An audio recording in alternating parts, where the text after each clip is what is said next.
Ladies and gentlemen, my name is Goldman, and on our subject of domestic violence, we're talking about that today. We've talked about it before. I want to talk about another aspect of it, and that has to do with situations where people are involved in domestic violence charges where the other spouse who made the charge really doesn't have his or her heart in it. What am I talking about? Well, you'll have a situation where two people will get into an altercation. Husband and wife are loud. Maybe somebody had too much to drink. And all of a sudden there's a charge of domestic violence. The police are called by a neighbor. They come to the house. Somebody's arrested. What's the impact of this? Well, there's a lot of implications, but it's not just the criminal aspect of it. In most cases, when somebody is charged with domestic violence, there's usually a no contact order issued by the charging judge. You know what that means?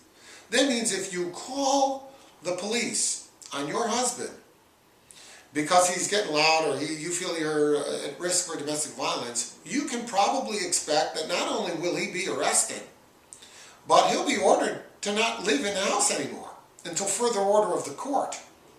You know what that means? That means he's not going to be there. You can't call him. He can't call you. It's a no contact order.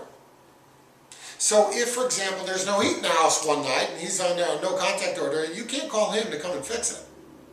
He's not allowed to.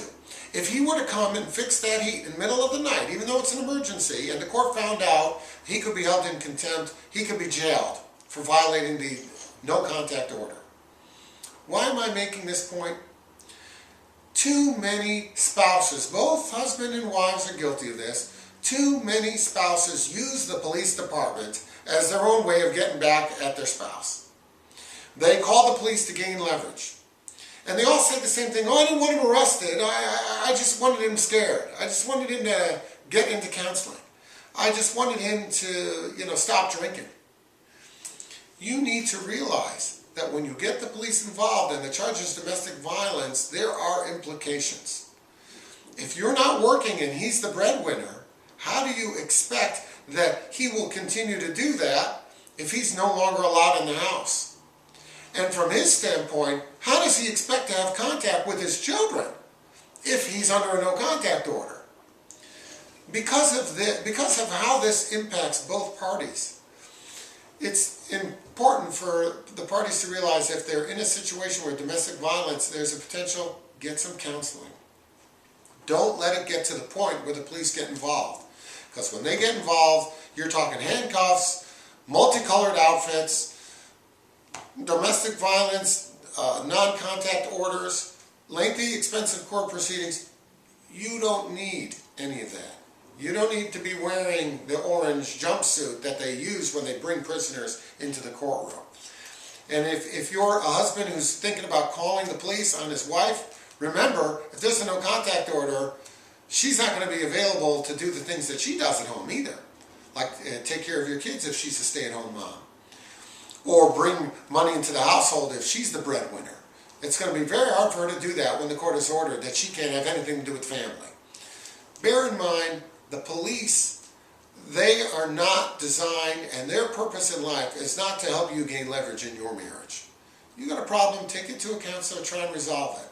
Now, obviously, if the level of domestic violence gets out of hand to the point where people are at risk, you must call the police. You must get involved and let the chips fall where they may. But I've seen so many cases where it didn't have to go that far. And now you've got the wife and the husband on the same side trying to figure out how do we get the husband out of this mess. A lot of times people say, well, I just won't show up for court.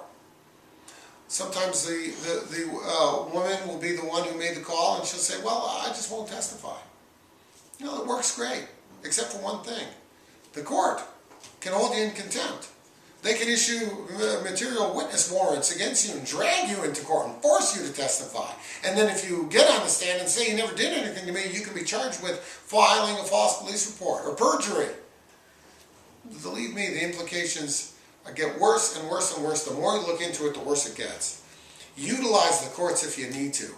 Get personal protection orders if it's important and if it's necessary. Call the police if that's the way it's got to be. But don't use them as the first resort use them as the last resort. Try and resolve your own problems before they get to that point.